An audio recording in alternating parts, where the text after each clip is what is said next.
पे सत्संग में, भाद्र परिक्रमा के सत्संग में आ रहे हैं, उनको जैसे मुझे फील हो रहा है ऐसा ही सबको फील हो रहा होगा कि जैसे 7 बजते ही मन में एक गुदगुदी होने लगता है कि जल्दी से जल्दी पहुँचें और ठाकुर के सत्संग में सम्मिलित हों।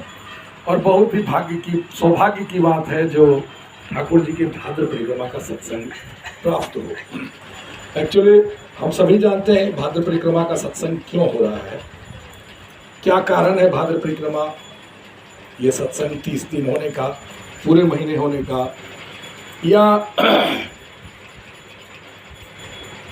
हम लोग को पता है कि इस वर्तमान युग के पुरुषोत्तम श्री श्री ठाकुर अनुकूल चंद्र जी का आविर्भाव इसी भाद्र महीने में हुआ था। और इसीलिए हम लोग पूरे महीने प्रतिदिन सत्संग का आयोजन करते हैं। हर क्षेत्र में अलग अलग जगह पे पूरे विश्व में ठाकुर जी का यह सत्संग आयोजन होता है। हम लोगों को 2-3 चीज का कंफ्यूजन भी रहता है, जैसे मुझे रहता था, अब मैं क्लियर हो गया हूं तो मैं बोलना चाहूंगा कि ठाकुर जी का आविर्भाव हुआ था, ठाकुर जी का जन्म नहीं हुआ था।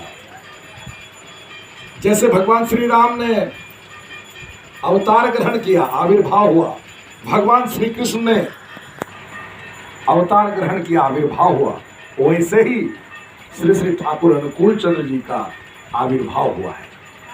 ऐसा इसलिए कहते हैं, जैसे भगवान श्री राम के जन्म की जो आविर्भाव की कथा है उसमें कौशल्या माता को सीधा उन्होंने दर्शन दिया, शंख चक्र गदा पद्म लेकर के, और वहीं पे माँ कौशल्या ने उनसे विनय किया कि प्रभु हमने तो आपको शिशु रूप में मांगा था। भय प्रकट कृपाला दीन दयाला कौशल्या हितकारी हर्षित महतारी मुनि मन हावरी अद्भुत रूप निहारी। उस अद्भुत रूप को देख करके माँ कौशल्या भयभीत हो गई, डर गई कि ये क्या, हम तो शिशु रूप में मांगे थे परमात्मा को। फिर बाद में भगवान ने उन्हें ज्ञान देकर और पुनः शिशु रूप धारण किया था। सुनी बचन सुजाना रोदन ठाना होई बालक स्वरूपा। वैसे ही भगवान श्री कृष्ण के आविर्भाव की कथा है कि जेल में भगवान श्री कृष्ण ने नारायण रूप में दर्शन दिया था देवकी और वसुदेव को, बाद में उन्होंने शिशु रूप ग्रहण किया। ठीक वैसे ही श्री श्री ठाकुर जी की जो जन्म आविर्भाव की कथा है, वो जन्म लेने का जो बच्चों का हम सब ने जन्म लिया है, जन्म लेने का एक प्रोसेस होता है, लेकिन परमात्मा में वो प्रोसेस लागू नहीं होता। इसीलिए माया रूप में दुनिया को दिखाने के लिए वो गर्भ में होते हैं और एकाएक उनका अवतरण होता है, जिन्हें कोई भी उनको जन्म लेते नहीं देखता है। ठीक ऐसे ही 14 सितंबर 1888 ईस्वी को हमारे श्री श्री ठाकुर अनुकूल चंद्र जी का आविर्भाव माता मनमोहिनी देवी के गर्भ में 11 महीने रहने के बाद, जब सभी चिंतित हो गए परिवार के सदस्य, तो उन्हें कलकत्ता के मेडिकल दिखाने के लिए हॉस्पिटल ले जाने की बात चल रही थी। और इतने में एक जटाजूट लिए कहाँ से एक साधु आते हैं पावना हिमायतपुर में, और वहाँ आकर कहते हैं कि आप लोग हॉस्पिटल मत जाइए, आज से 3 दिन बाद परमपिता परमेश्वर इस धराधाम पर अवतरण लेने वाले हैं, इसलिए आप लोग कहीं मत जाइए। उनका जो प्रोग्राम अगले दिन जाने का था, परिवार के सदस्यों ने रोक दिया कि ये कौन महात्मा आए थे, कहाँ से आए थे, कहाँ चले गए। तो इन्होंने जब कहा है तो 2-3 दिन रुक जाते हैं। और ठीक 14 सितंबर को श्री श्री ठाकुर जी ने रात भर प्रसव क्रिया में सभी माँ लगी रही, और सुबह के समय में ठाकुर जी ने जब अवतार ग्रहण किया तो सभी सो गए थे, किसी ने नहीं देखा। एकाएक घर से एक वेपर लाइट निकलता है उनके घर से। गांव के सभी लोग सोचने लगे कि शायद पिता श्री चंद्र चक्रवर्ती के घर में आग लग गई है। पानी का बाल्टी लेकर के जिसके पास जो था दौड़ा। उस समय में गांव में ऐसे ही आग बुझाया जाता था, तभी फायर ब्रिगेड नहीं था। जब घर में आते हैं तो देखा जाता है एक दिव्य बालक ने अवतरण लिया है। ठाकुर जी की कथाएं, जैसे कहा गया हरि अनंत हरि कथा अनंता, तो ठाकुर जी की कथाएं कहना साधारण बात नहीं है, लेकिन चूंकि सभी जानते हैं और इनकी कथा का एक बहुत ही गहरा बात है कि इनकी कथा जितनी बार कही जाए उतना ही आनंद आता है, उतना ही सुनने को और सुनाने को मन करता है। वैसे ही ठाकुर जी की बहुत सारी विशेषता है, उनमें एक सबसे बड़ी विशेषता है वो मातृभक्त थे। वो माता मनमोहिनी देवी जो कहती थी वही करते थे, उनके बातों को अक्षरशः पालन करते थे। एक बार की बात है, वो स्कूल जाने में थोड़ा उनका डिले हो रहा था। उस दिन उनका मैथ्स का पेपर था। माता मनमोहिनी देवी गुस्से में आकर कहती हैं कि तुम जाओ, आज तुम्हारा मैथ्स का एक भी क्वेश्चन तुम बना नहीं पाओगे। आज गुस्से में माँ ने कह दिया, लेकिन श्री श्री ठाकुर जी के कान में वो बात जैसे माँ का आदेश है। वो जाकर के एग्जामिनेशन हॉल में बैठ जाते हैं। क्वेश्चन आता है, सभी लिखने में मशगूल हैं, ठाकुर जी चुपचाप बैठे हैं। एग्जामिनर आकर पूछता है कि तुम तो सारे सवाल के जवाब दे सकते हो, तुम तो ऐसा स्टूडेंट होने की बैठना चाहिए, तो क्यों बैठे हो? बार बार कहने के बाद ठाकुर जी ने उनसे कहा कि मेरी माँ ने कहा है कि तुम आज एक भी सवाल नहीं बनाओगे, तो मैं एक भी सवाल नहीं बनाऊंगा। ऐसे मातृभक्त थे श्री श्री ठाकुर जी। माँ के मन में एक बहुत बड़ी तमन्ना थी, उम्मीद था कि मेरा बेटा डॉक्टर बने। और उस जमाने में जो मैट्रिक का एग्जाम होता है, उसके एग्जामिनेशन के उसके रिजल्ट के मार्क्स बेसिस पर मेडिकल कॉलेज में एडमिशन हो जाया करता था। एक छोटा सा इंटरव्यू लेकर के, आज के जैसा नीट का एग्जामिनेशन पास नहीं किया जाता था, क्योंकि उस जमाने में एक मैट्रिक पास करना ही बहुत बड़ी बात होती थी।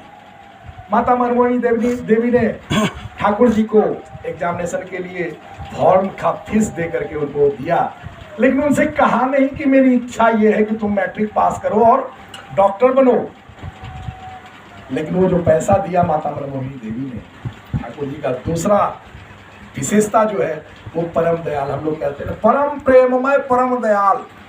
कोई एक प्रेमी होता है, कोई दयालु होता है, लेकिन ठाकुर जी परम प्रेममय है और परम दयाल है। कई एक ऐसी घटनाएं कई बार हुई है उनके साथ में कि उनको घर से शर्ट पैंट, ठंड के मौसम में कोट सब पहना के भेजा गया स्कूल, और कोई गरीब बालक को उन्होंने सारा का सारा कपड़ा उतार के दे दिया। ऐसा एक नहीं, दो नहीं, कई एक बार ऐसी घटनाएं हुई। माता मनमोहिनी देवी हमेशा उन पर गुस्साती थी इस बात को, लेकिन वो तो परम प्रेममय है, उनका तो समूचा संसार जैसे उन्हीं का है। ठीक वैसे ही मैट्रिक के फॉर्म का पैसा लेकर के जा रहे हैं फॉर्म भरने के लिए, और उसी समय एक गरीब बालक रो रहा है। ठाकुर जी पूछते हैं, दोस्त तुम्हें क्या हुआ, तुम रो क्यों रहे हो? तो उन्होंने बताया कि मेरे पास पैसे नहीं है भाई, मेरा एक साल जो है बर्बाद चला जाएगा, मैं एग्जामिनेशन नहीं दे पाऊंगा मैट्रिक का। ठाकुर जी ने वो पैसा उन्हें दे दिया कि तुम फॉर्म भर लो, मैं अगले साल दे दूंगा। और ये बात माता मनमोहिनी देवी को पता नहीं है। रिजल्ट आता है, माता मनमोहिनी देवी पूछती है कि बेटा तुम्हारा रिजल्ट क्या हुआ? ठाकुर जी ने सच्चाई बता दिया कि ऐसी ऐसी बात। माता मनमोहिनी देवी रोने लगी कि तुम्हें पता नहीं है कि मैंने कितने कष्ट से पैसा जुगाड़ करके तुम्हें दिया था और तुमने एक गरीब बालक को दे दिया। मुझे उस दिन जाकर माता मनमोहिनी देवी अपनी मन की बात बताती है कि मेरे मन में ये उम्मीद था कि तुम मैट्रिक पास करोगे और तुम डॉक्टर बनोगे, मेडिकल की पढ़ाई करोगे। ठाकुर जी ने कहा अच्छा, तुम्हारे मन में मुझे डॉक्टर बनाने का था? बोला हाँ, लेकिन अब कैसे होगा, अब तो होगा नहीं। बोला नहीं, तुम बोलो तो एक बार कि मुझे कलकत्ता में मेडिकल में एडमिशन लेना है, तुम बोलो एक बार कलकत्ता जाने के लिए। माँ कहती है बेवकूफ़, मैं क्या बोलूँ, तुमने मैट्रिक ही नहीं पास किया, तुम कैसे जाओगे और कहाँ जा करके तुम इंटरव्यू दोगे, कौन तुम्हारा एडमिशन लेगा? लेकिन ठाकुर जी ने माँ का आशीर्वाद लिया, माँ से आदेश लिया और कलकत्ता मेडिकल कॉलेज में उन्होंने डॉक्टरी की पढ़ाई की। ठाकुर जी के एक और गुण में ये भी था, उनके अंदर एक क्यूरियोसिटी बहुत बड़ी थी बचपन से, जिज्ञासा, जैसे एक वैज्ञानिक के अंदर होता है। बचपन में जब माता मनमोहिनी देवी किसी पड़ोस घर में लेकर के जाती थी ठाकुर जी को, और वो माता मनमोहिनी देवी बातों में मशगूल हो जाती थी, उसी आंगन में उस घर के मालिक ने कुछ जैसे आलू का पेड़ या कुछ पेड़ लगा करके रखा है। ठाकुर जी जाते थे, उस पेड़ को उखाड़ लेते थे। उखाड़ के ऐसे ऐसे देख रहे हैं, एक उखाड़ा, दो उखाड़ा, तीन उखाड़ा। माता मनमोहिनी देवी आकर उन्हें थप्पड़ मारना चाहती है, तब तक जो घर के स्वामी है वो कहते हैं मत मारो, कोई बात नहीं है। और उनसे पूछते हैं कि बाबू तुम क्या देखना चाहते हो इस पेड़ में? तो ठाकुर जी उस छोटे से उम्र में तोतली बोली में कहते हैं कि मैं ये देखना चाहता हूँ इसके नीचे क्या है। कितनी बड़ी क्यूरियोसिटी एक छोटे से बालक के अंदर। ठाकुर जी से जब एक बार स्कूल में पूछा गया एक और एक कितना होता है, तो ठाकुर जी ने कहा एक और एक ही होता है। सब सोच में पड़ गया, ये छोटा सा बालक एक और एक दो होता है ये नहीं जानता है। ये बाद में जब उन गहराई से पूछा गया, ठाकुर जी ने कहा कि परमात्मा ने जो एक चीज बनाया वो इस धरती पर दूसरा नहीं बना, इसलिए एक और एक ही होता है। कितनी बड़ी आध्यात्मिक बात उस छोटे से उम्र में ठाकुर जी ने बताया। एक स्टीमर से जा रहे थे, उनके पिताजी जहाँ पे नौकरी करते थे वहां से 100 परिवार पावना आ रहे थे स्टीमर से। स्टीमर के इंजन के पास में जा करके ठाकुर जी 1 घंटे खड़े रहे। घर आकर के पिता शिवचंद्र चक्रवर्ती जी को कहा कि मुझे ये सामान चाहिए पिताजी, मैं स्टीमर बनाऊंगा। और उनको पिताजी ने सामान दिया, उन्होंने एक स्टीमर तैयार करके पानी में उतार दिया। छोटे से उम्र की बात है। ठाकुर जी क्या थे और कितना उनका अंदर में इंटेलिजेंसी था, वो हम लोग इस माध्यम से समझ सकते हैं। ठाकुर जी को के अंदर एक और गुण था। ठाकुर जी को कई बार ऐसा देखा गया एक समय में कई स्थानों पर। एक बार की बात है, ठाकुर जी मेडिकल पेशेंट को देखने के लिए कुष्टिया गए हुए थे। पावना से कुष्टिया नदी पार करके जाना होता था। तो उस दिन दीपांकर दा आनंद दा की कहानी बता रहे थे। अनंतनाथ दा बहुत बड़े भक्त थे ठाकुर जी के और उनके सहपाठी भी रहे थे। तो ठाकुर जी उन्हें अपने कीर्तन दल में भी रखते थे और उनसे वो थोड़ा नॉनवेज खाते थे शुरुआत में। तो ठाकुर जी ने उनसे नॉनवेज नहीं खाने के लिए करार करवा लिया था। उस दिन जब कुष्टिया जाते हैं ठाकुर जी और पता लगा कि आज तो कुष्टिया से लौटकर नहीं आएंगे ठाकुर जी, तो आनंद दा बाजार जाते हैं और थोड़ा सा नॉनवेज खरीद कर लाते हैं कि आज तो ठाकुर नहीं है, मैं चुपके से खा लूँगा। रात को वो नॉनवेज ले करके वापस आ रहे हैं घर की तरफ। थोड़ा जंगल का रास्ता है, इतने में देखते हैं ठाकुर जी एक लालटेन लेते हुए उधर से आते हैं। कहते हैं आनंदा क्या हालचाल है, कहाँ से आ रहे हैं? तो उन्होंने सोचा कि लगता है कि इनका काम कुष्टिया में हो गया, ये आ गए। वो जो उनके पैकेट में जो नॉनवेज उसको छिपाने का कोशिश करते। ठाकुर जी कहते हैं क्या छिपा रहे हैं आप? अरे क्या ये दिखाओ दिखाओ। दे क्या आनंदा आप ये अभी तक नहीं छोड़े, कैसे होगा? उन्होंने फिकवाया, उनको घर पहुंचाया। और उसके बाद अगले दिन आनंदा सुबह सुबह में उनका दर्शन प्राप्त करने के लिए जाते हैं। माता मनमोहिनी देवी से बोलते हैं कि ठाकुर जी कहाँ हैं? कहते वो तो कुष्टिया से आया ही नहीं है। बोले क्या बात करते हैं, रात को 8 बजे मुझे मिले हैं। बोले नहीं कुष्टिया से नहीं आया है। तो वो कुष्टिया जाते हैं, कुष्टिया के आदमी से पता करते हैं कि ठाकुर जी कहाँ थे रात के 8 बजे। तो ठाकुर जी रात भर यहीं चिकित्सा में व्यस्त थे। तो ऐसी घटनाएं ठाकुर जी के ज़माने में भी हुई, श्री श्री बड़दा के भी ज़माने में हुई, श्री श्री दादा के भी ज़माने में हुई, और आज के समय में हमारे वर्तमान आचार्य देव के भी ज़माने में। और कोई दूर की बात नहीं है। मैं ये छोटा सा वर्तमान आचार्य देव की लीला की बात बोल करके अपनी वाणी को विराम दूंगा। हमारे ये नदी के उस पार जो IIT गुवाहाटी है, वहाँ पे एक प्रोफेसर साहब है, सब जानते हैं, लिंगराज साहूदा। वो अपने किसी रिसर्च कार्यक्रम में जापान गए हुए थे और जापान में उनके साथ जो एक लड़का जापानीज मिला, ओयामा नाम का, वो बहुत ही नास्तिक आदमी था। वो जैसे ही इनसे मुलाकात हुआ, एक तो ये इंडियन, उसमें सीधा साधा दिखने वाले, वो इनसे नफरत करने लगा। हर बात पे इनको टोकता था, डांटता था। तो इनके मन में ठाकुर की बात आई, ये ऐसे तो पता नहीं इसको क्या हुआ है, लेकिन यदि ऐसा है तो उन्होंने पता किया कि आखिर ये ऐसा खिन्न क्यों रहता है। तो पता चला कि जापान में वैसा होता है और भी विदेशों में होता है कि उनके माता पिता ने उनको अनाथालय में छोड़ करके डाइवोर्स लेके दोनों अलग हट गए हैं। इसीलिए उनको भगवान से कोई ईश्वर नाम का, गॉड नाम की चीज़ से उनको नफरत है। तो उन्होंने ठाकुर का बात पालन करते हुए उनको एक दिन चाय पे निमंत्रण दिया कि मेरे रूम में आइए, चाय पीजिए।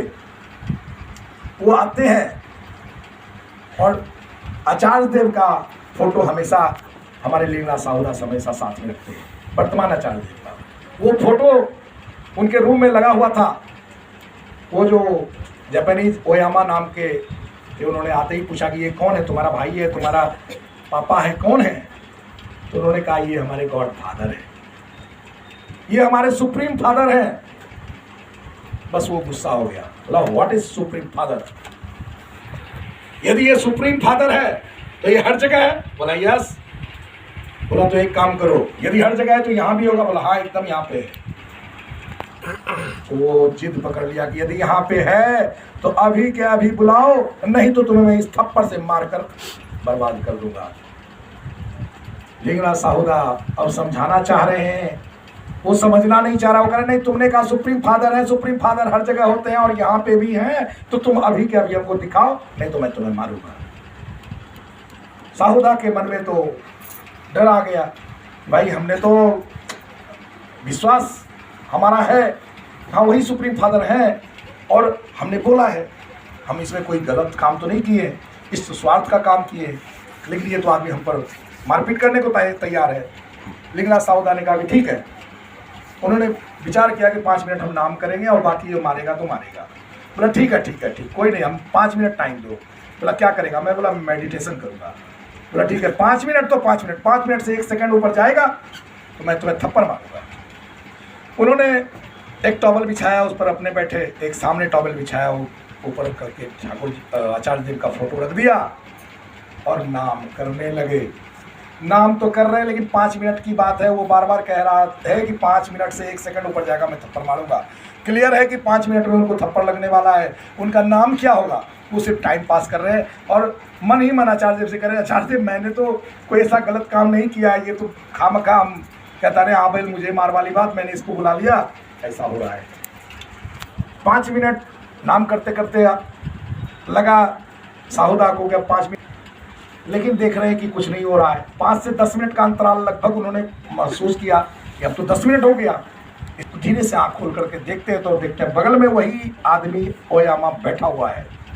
थोड़ा और आँख खोलते देखते वो भी आँख बंद करके जैसे मेडिटेशन कर रहा है। उन्होंने प्रणाम किया, प्रणाम जैसे उन्होंने झुक करके किया वैसे ही ओयामा ने भी प्रणाम किया। फिर उठा, वो थोड़ा सहमा हुआ है, डरा हुआ है। साहुदा कहते हैं कि थोड़ा चाय पी लेते हैं, पानी पी लेते हैं। बोला हाँ पिलाओ। चाय पानी होने के बाद साहुदा को आश्चर्य लगा कि ऐसे क्या चमत्कार हुआ जो इसके अंदर ये बदलाव आ गया। तो पूछते हैं कि आपने मेरे साथ बैठ करके मेडिटेशन क्यों किया? तो कहते भाई वो जो भी है तुम्हारे फोटो वाले वो बहुत खतरनाक है। बोला क्या हुआ? बोला तुम्हारा 5 मिनट पूरा होने वाला था मेडिटेशन, मैंने सोचा कि अब तुम्हें मारूंगा, एकाएक मैं नजर उठाता हूँ सामने के टॉवल पर वही बाहर निकल करके बैठे हुए थे। मेरा डर से हालत खराब हो गया, इसलिए मैं तुम्हारे पीछे बैठ गया चुपचाप कि अब मैं कहाँ जाऊँ। ये है हमारे वर्तमान आचार्य देव और यही लीला हमारे अविंदा भी करते हैं। हम लोगों को समझना पड़ेगा और विश्वास करना पड़ेगा। और ये जो भाद्र परिक्रमा का बात हमने किया, इसमें इसकी भी एक बहुत बड़ी महत्ता है, हमारे जीवन में भी आई है। मैंने 2018 में भाद्र परिक्रमा के सत्संग को सिर्फ इसलिए अटेंड करने का संकल्प लिया कि मेरी बीवी का स्वस्थनी नहीं था और ठाकुर जी से प्रार्थना किया ठाकुर मैं आपका सारे सत्संग को अटेंड करूंगा, मेरी बीवी का स्वस्थनी करा दीजिए। ठीक 16 सितंबर को मेरी बीवी स्वस्थनी ग्रहण की है। ऐसे ही और अनेकानेक हमारे जीवन में और आपके भी जीवन में जो भाद्र परिक्रमा के सत्संग को अटेंड करते हैं उनके जीवन में ऐसी अनुभूति आती है। तो ठाकुर जी का जो ये जन्म महीना है, ये आविर्भाव महीना है, इनमें हम सभी सम्मिलित हों और सबको इस सत्संग का लाभ उठावें। यही बात बोलते हुए मैं इस परिवार के सभी सदस्यों के साथ साथ सभी की मंगल कामना